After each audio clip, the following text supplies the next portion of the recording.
ত্রিমুখী অভিযোগে দ্বিগুণ দামেও সিলিন্ডার পাচ্ছেন না এলপিজি ভোক্তারা, খুচরা ব্যবসায়ীদের কারসাজি বলে উপদেষ্টার অভিযোগ। এবং ঢাকা ১৭ আসনের নেতাকর্মীদের সঙ্গে তারেক রহমানের মতবিনিময়, দলকে আরও সুসংগঠিত করতে করণীয় নিয়ে আলোচনা।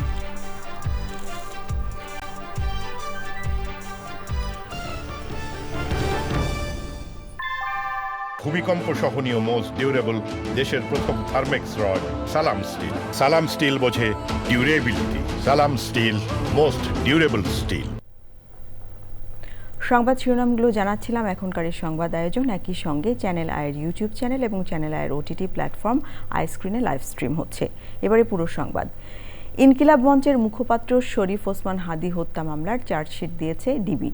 হাদী মারা যাওয়ার ২০ দিনের মাথায় ঢাকা মহানগর গোয়েন্দা পুলিশ মঙ্গলবার আদালতে হত্যার মূল পরিকল্পনাকারীর ঢাকা মহানগর উত্তর যুবলীগের সাংগঠনিক সম্পাদক তাইজুল ইসলাম চৌধুরী বাপ্পি ও ফয়সাল করিম সহ ১৭ জনের বিরুদ্ধে চার্জশিট দাখিল করে। ওসমান হাদীকে রাজনৈতিক প্রতিহিংসার কারণে হত্যা করা হয়েছে বলে সংবাদ সম্মেলনে জানিয়েছেন ঢাকা মহানগর গোয়েন্দা পুলিশের অতিরিক্ত কমিশনার মোহাম্মদ শফিকুল ইসলাম। বিস্তারিত মইনুল হাসানের রিপোর্টে। ইনকিলাব মঞ্চের মুখপাত্র শরীফ ওসমান হাদী হত্যাকাণ্ডের তদন্তে উঠে এসেছে হাদীর রাজনৈতিক আদর্শ ও অবস্থানগত দ্বন্দ্ব থেকেই পরিকল্পিতভাবে এই হত্যাকাণ্ড হয়। মঙ্গলবার হাদীকে গুলিবর্ষণকারী হিসেবে চিহ্নিত ফয়সাল সহ ১৭ জনকে অভিযুক্ত করে আদালতে চার্জশিট দেওয়া হয়েছে। ডিএমপির মিডিয়া সেন্টারে প্রেস ব্রিফিংয়ে একথা জানান ডিবি প্রধান মোহাম্মদ শফিকুল ইসলাম। ডিবি জানিয়েছে, ঢাকা উত্তর সিটি কর্পোরেশনের ৬ নং ওয়ার্ডের সাবেক কাউন্সিলর ও ঢাকা মহানগর উত্তর যুবলীগের সাংগঠনিক সম্পাদক তাইজুল ইসলাম চৌধুরী ওরফে বাপ্পি এই হত্যাকাণ্ডের নির্দেশদাতা। বাপ্পির পরিকল্পনাতেই ক্যাডার বাহিনী নিয়ে এই হত্যাকাণ্ড সম্পূর্ণ করা হয়। তিনি ইনকিলাব মঞ্চের মুখপাত্র হিসেবে ভিন্নধর্মী রাজনৈতিক ধারার সূচনা করেন। বিভিন্ন সময়ে কার্যক্রম নিষিদ্ধ আওয়ামী লীগ ও নিষিদ্ধ ঘোষিত ছাত্রলীগ সংগঠনের বিগত দিনের কার্যকলাপ সম্পর্কে তিনি সভা সমাবেশ, ইলেকট্রনিক ও সোশ্যাল মিডিয়ায় বিভিন্ন রকম সমালোচনামূলক জোরালো বক্তব্য প্রদান করেন। চার্জশিট দেওয়া ১৭ জনের মধ্যে ১১ জন গ্রেপ্তার এবং ৬ জন পলাতক রয়েছে।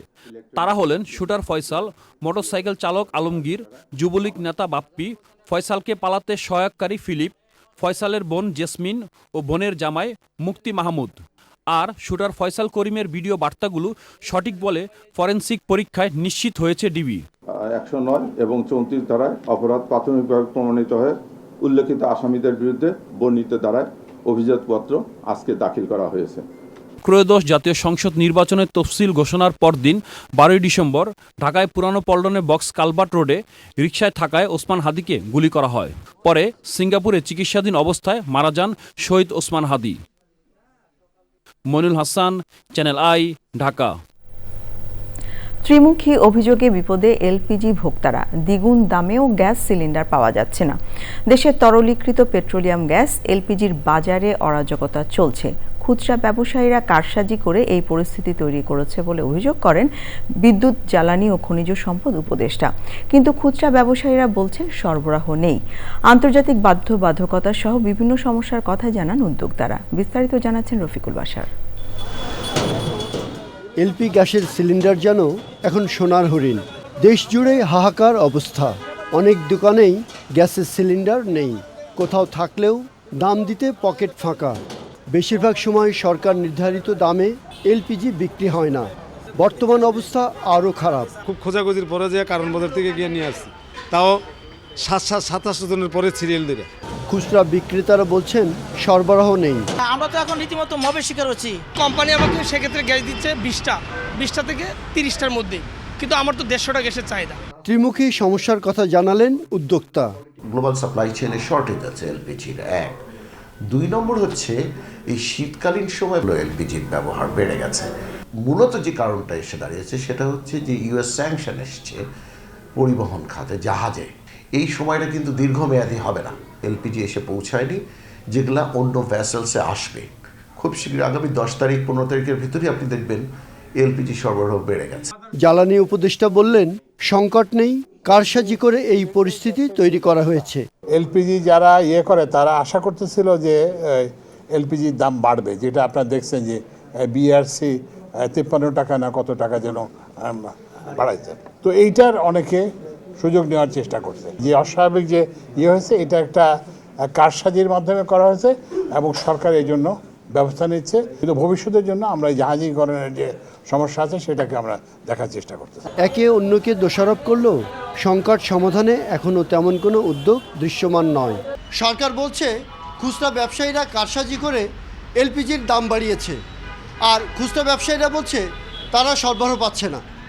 আবার যারা আমদানি করে তারা বলছেন যে তাদের জাহাজে আটকে আছে, জাহাজে মাল আনতে পারছেন না। ত্রিমুখী এই পরিস্থিতিতে ভোক্তা পড়েছে মহাবিপদে। না পারছেন রান্নার গ্যাস জোগাড় করতে, পয়সা দিয়েও না পারছেন গ্যাস আনতে। এই পরিস্থিতি কখন কিভাবে সমাধান হবে সেই অপেক্ষায় সবাই। রাজধানীর একটি দোকান থেকে রফিকুল বাশার, চ্যানেল আই। এবারে জাতীয় সংসদ নির্বাচন 2026।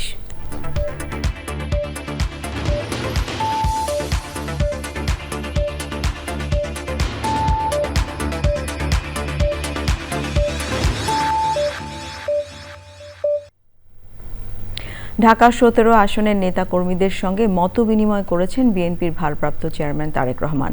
চেয়ারপারসনের গুলশান কার্যালয়ে এই বৈঠকে বিএনপি এবং অঙ্গ ও সহযোগী সংগঠনের নেতারাও ছিলেন। তারা জানিয়েছেন তারেক রহমানের নির্বাচনী আসনের মানুষের আশা আকাঙ্ক্ষা নিয়ে আলোচনা হয়েছে। দলকে আরও সংগঠিত করতে কী করণীয় তা নিয়েও আলোচনা হয়েছে। রাহুল রায়ের রিপোর্ট। বেলা 11টার কিছু আগে বিএনপি চেয়ারপারসনের গুলশান কার্যালয়ে আসেন বিএনপির ভারপ্রাপ্ত চেয়ারম্যান তারেক রহমান। 12 ফেব্রুয়ারি ত্রয়োদশ জাতীয় সংসদ নির্বাচনে বগুড়া 6 ও ঢাকা 17 আসনে নির্বাচনে দলের প্রার্থী তারেক রহমান সকালে ঢাকা 17 আসনের নেতাকর্মীদের সঙ্গে মতবিনিময় করেন। এ সময় বিএনপি এবং যুবদল ও ছাত্রদলের নেতারাও ছিলেন বৈঠকে। এই এলাকায় ওনার বসবাস, এখানে রাজনৈতিক অফিস, নেতাকর্মীদের সাথে আরও গভীরভাবে তাদের সাথে পরিচিতি এবং এই এলাকার সার্বিক অবস্থা জানার জন্যই আজকের এই মতবিনিময় সভা বা আলোচনা সভার মতো। সামনে যেহেতু নির্বাচনের প্রসঙ্গ তো আসবেই, কিন্তু এটা মূলত সাংগঠনিক একটা মতবিনিময় সভা ছিল। এখানে যেহেতু আমাদের দলের ভারপ্রাপ্ত চেয়ারম্যান নিজেই নির্বাচন করছেন ঢাকা 17 আসন থেকে, তো একজন প্রার্থী হিসাবে তিনি একই সাথে উনি দলের চেয়ারম্যান, আবার একই সাথে উনি কিন্তু এই আসনের প্রার্থীও। তো যারা আমাদের নেতৃবৃন্দরা রয়েছে, ছাত্রদল, যুবদল, স্বেচ্ছাসেবক দল, মূল দল, সবার সাথে তিনি আলোচনা করছেন। ভোটারদের থেকে কি সমস্যাগুলোর কথা স্পেসিফিক করা হয়েছে সেগুলো উনি এখানে লিপিবদ্ধ করা হয়েছে এবং দলের পক্ষ থেকে সেই সমস্যাগুলোকে কিভাবে সমাধান করা যায় বা কি দলের পক্ষ থেকে আশ্বাস দেওয়া হবে সেগুলো উনি ওনার পক্ষ থেকে বলে দিয়েছেন। সাবেক প্রধানমন্ত্রী বেগম খালেদা জিয়ার প্রতি শ্রদ্ধা জানাতে দলের কার্যালয়ের শোক বইয়ে সই করেছেন সঙ্গীত শিল্পী ও বিসিবি পরিচালক আসিফ আকবর।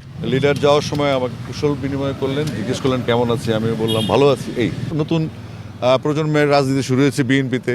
বিএনপি যদি মনে করে যে আমাকে তাদের কাজে লাগবে, ডাকবে, আমি তো সবসময় দলের জন্য নিবেদিত প্রাণ আছি, সমর্থক। কিন্তু পদ পদবি বা দলের কাছ থেকে কিছু চাওয়া পাওয়ার নাই আমার। বুধবারও ঢাকা 17 আসনের নেতাকর্মীদের সঙ্গে মতবিনিময় করবেন বিএনপির ভারপ্রাপ্ত চেয়ারম্যান তারেক রহমান।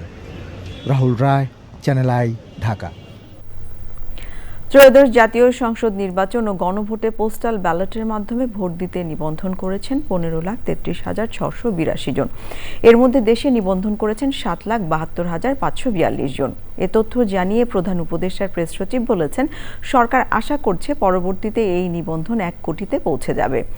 রাজধানীর ফরেন সার্ভিস একাডেমিতে প্রধান উপদেষ্টার প্রেস উইং আয়োজিত সংবাদ সম্মেলনে এসব তথ্য তুলে ধরেন প্রেস সচিব শফিকুল আলম। তিনি বলেন, ভোট ও গণভোটের প্রচারে গাড়ির সংখ্যা বাড়ানো হয়েছে, প্রচার কাজে উপজেলার সংখ্যাও বাড়ানো হয়েছে। সংবাদ সম্মেলনে প্রেস সচিব বলেন, কোনো প্রার্থীর পক্ষে সরকারের কাজ করার সুযোগ নেই।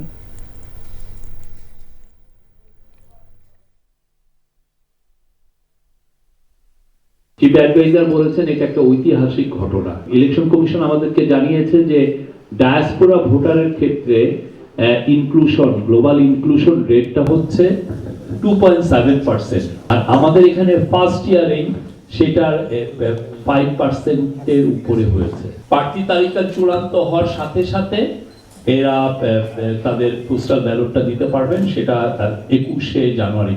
হোম মিনিস্ট্রির তরফ থেকে আমাদেরকে বলা হয়েছে যে ইলেকশন কমিশনের জন্য যে প্রস্তুতি সেটা খুব পূর্ণদমে চলছে।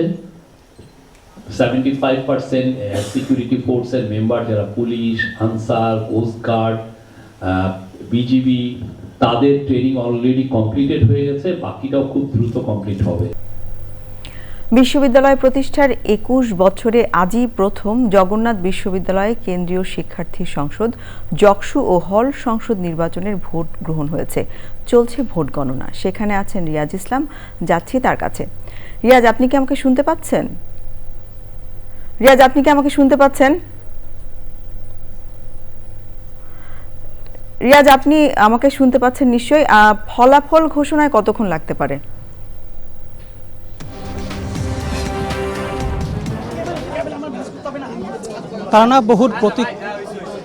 বহুল প্রতীক্ষিত জগন্নাথ বিশ্ববিদ্যালয়ের ছাত্র সংসদ এবং হল সংসদ নির্বাচনের ভোট গণনা শেষে এখন কিন্তু ভোট গণনা হচ্ছে, অর্থাৎ সন্ধ্যা 6টা থেকে আসলে শুরু হয়েছে। এখন কিন্তু ভোট গণনা যে কার্যক্রম সেটা কিন্তু চলছে, তবে এখন কিন্তু কিছুক্ষণ জন্য বন্ধ রয়েছে। আমরা জানতে পেরেছি যে মূলত এখানে যে ওএমআর মেশিনগুলো রয়েছে সেখানে ত্রুটির কারণে কিন্তু ফল ঘোষণা বা ফল গণনা কার্যক্রম কিন্তু টোটালি এখন বন্ধ রয়েছে। তবে 6টা থেকে এই 9টা পর্যন্ত একটি কেন্দ্রেরও আসলে ফল গণনা করা সম্ভব হয়নি। সেক্ষেত্রে বলা যায় যে এটি আসলে আরও সময় লাগবে এবং আরও বেশিক্ষণ হতে পারে এবং ভোরে হতে পারে বলে আমি জানতে পেরেছি। এবার নির্বাচনে কিন্তু আসলে 29টি কেন্দ্রে ভোট গ্রহণ হয়েছিল এবং সেখানে 4টি প্যানেল সহ স্বতন্ত্র প্রার্থীরা কিন্তু অংশ নিয়েছিল এবং যেখানে ভিপি পদে 12 জন এবং জিএস পদে 9 জন এবং এজিএস পদে 8 জন লড়াই করছেন। এবং একটা বিষয় জানিয়ে রাখি যে এখানে যারা রয়েছেন তারা হচ্ছে সেসব প্রার্থীদের পোলিং এজেন্ট। এবং এছাড়া যদি একটা বিষয় জানিয়ে রাখি যে কিছুক্ষণ পরে হয়তো এই ভোট গণনা আবার শুরু হবে এবং সেই বিষয়ে আসলে কাজ চলছে। আর সাধারণ শিক্ষার্থীরা কিন্তু অনেক দিন পরে এই নির্বাচনে অংশ নিতে পেরে তারা উচ্ছ্বসিত এবং তারা বলছেন যে বিলম্ব হলেও তারা কিন্তু একটি নির্বাচন অংশ নিতে পেরেছেন, এজন্য তারা আসলে খুশি বা ভাগ্যবান বলে মনে করছেন। তারা না রিয়াজ, আপনাকে অনেক ধন্যবাদ আমাদের সাথে যোগ দেওয়ার জন্য। ত্রয়োদশ জাতীয় সংসদ নির্বাচন অবাধ, সুষ্ঠু ও গ্রহণযোগ্য করতে ইউরোপীয় ইউনিয়নের সর্বোচ্চ সহযোগিতার কথা জানিয়েছে ইইউ প্রতিনিধি দল। দলের চেয়ারপারসনের গুলশান কার্যালয়ে বিএনপির ভারপ্রাপ্ত চেয়ারম্যান তারেক রহমানের সঙ্গে ইউরোপীয় ইউনিয়নের প্রতিনিধি দলের বৈঠক শেষে বিএনপির স্থায়ী কমিটির সদস্য নজরুল ইসলাম খান বলেছেন, যথাসময়েই নির্বাচন হবে। তিনি বলেন, এবারের নির্বাচনে ইউরোপীয় ইউনিয়নের বড় সংখ্যক পর্যবেক্ষক পাঠানোর সিদ্ধান্ত প্রমাণ করে ত্রয়োদশ সংসদ নির্বাচনের গ্রহণযোগ্যতা রয়েছে।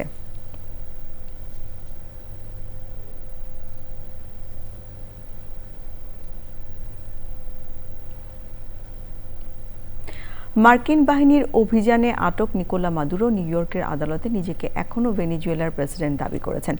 মাদক পাচার ও সন্ত্রাসের অভিযোগ অস্বীকার করে নিজেদের নির্দোষ দাবি করেছেন মাদুরো ও তার স্ত্রী সিলিয়া ফ্লোরেস। মামলার পরবর্তী শুনানি 17 মার্চ। সুইজারল্যান্ডে মাদুরোর নামে থাকা সম্পদ জব্দ করেছে দেশটির সরকার। মাদুরোকে আটকের ঘটনায় আন্তর্জাতিক অঙ্গনে তীব্র প্রতিক্রিয়া দেখা দিয়েছে। যুক্তরাষ্ট্রের বিরুদ্ধে প্রয়োজনে আবারও অস্ত্র তুলে নেওয়ার ঘোষণা দিয়েছেন কলম্বিয়ার প্রেসিডেন্ট গুস্তাভো পেত্রো। সম্পদ বিবরণী দাখিল না করার অপরাধে কার্যক্রম নিষিদ্ধ আওয়ামী লীগের সাবেক এমপি আবুল হাসনাত আবদুল্লার ছেলে ও বরিশালের সাবেক মেয়র সেরনিয়াবাদ সাদিক আবদুল্লার বিরুদ্ধে মামলা করেছে দুর্নীতি দমন কমিশন দুদক। বিকেলে সংস্থাটির প্রধান কার্যালয়ে নিয়মিত ব্রিফিংয়ে মামলার বিস্তারিত তুলে ধরেন দুদক মহাপরিচালক আক্তার হোসেন।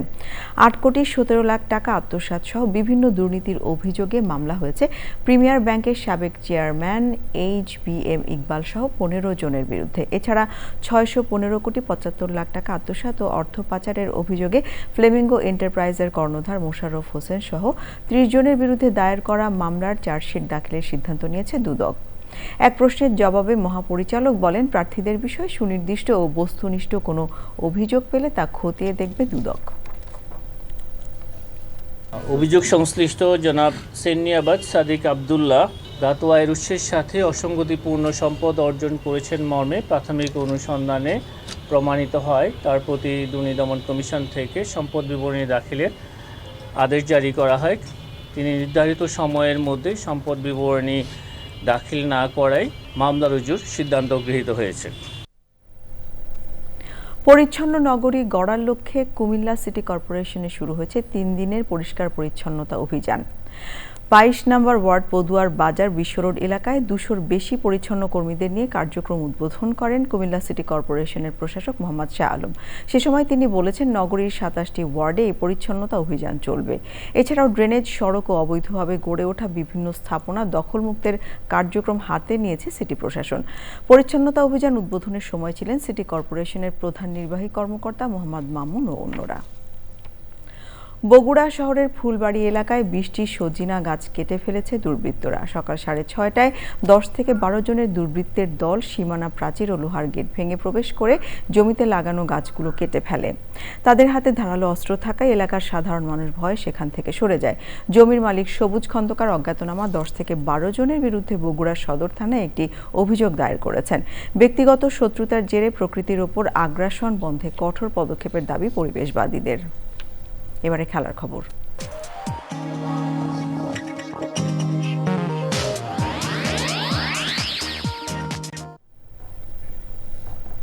অর্থ উপদেষ্টা ডক্টর সালেউদ্দিন আহমেদ বলেছেন, ক্রিকেটার মোস্তাফিজুর রহমানকে কেন্দ্র করে যে ঘটনা ঘটেছে তার শুরুটা বাংলাদেশ থেকে করা হয়নি, তবে যেটা হয়েছে তা দুঃখজনক।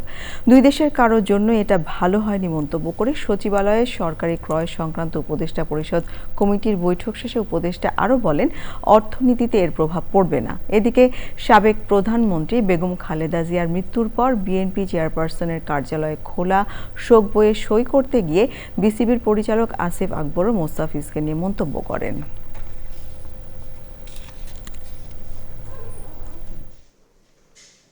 একজন ভালো প্লেয়ার, একটা বিখ্যাত প্লেয়ার যাবে এবং যারা নিয়েছে তারা টেকনিক্যাল রিজনে করে দয়া দাক্ষিণ্য করে তো তাকে নেওয়া হয় নাই, ওদের সেটা হঠাৎ করে বন্ধ করে দেওয়া একটা কারণে, সেটা তো খুব আনফর্চুনেট। এটা সিকুয়েল যেটা হয়েছে এইগুলো, সেটা আনফর্চুনেট। আমি বলি এটা দুঃখজনক, এটা দুই দেশের জন্য কারোর জন্য ভালো হয়। তো আমরা তো আমাদের প্লেয়ারদেরকে আটকাতে চাই না, কিন্তু আমাদের প্লেয়ারদের সুরক্ষা আমরা চাই, তাদের সম্মানটা চাই, এবং আমাদের যে একটা ফুল স্ট্যাটাস আমাদের আছে আইসিসির, সেটা যেন সমুন্নত থাকে। আমরা একটা পূর্ণাঙ্গ সদস্য আইসিসি। সংবাদ শেষ করব, তবে যাবার আগে ফ্রেশ আটা ময়দা সুজি সংবাদ শিরোনামগুলো জানিয়ে দিচ্ছি আরো একবার। ওয়ার্ড কমিশনার ও যুবলীগ নেতা বাপ্পির পরিকল্পনায় ওসমান হাদি হত্যা বলছে ডিএমপি। 20 দিনের মাথায় ফয়সাল সহ 17 জনকে অভিযুক্ত করে চার্জশিট। ত্রিমুখী অভিযোগে দ্বিগুণ দামেও সিলিন্ডার পাচ্ছে না এলপিজি ভোক্তারা, খুচরা ব্যবসায়ীদের কারসাজি বলে উপদেষ্টার অভিযোগ। এবং ঢাকা 17 আসনের নেতাকর্মীদের সঙ্গে তারেক রহমানের মত বিনিময়, দলকে আরও সুসংগঠিত করতে করণীয় নিয়ে আলোচনা।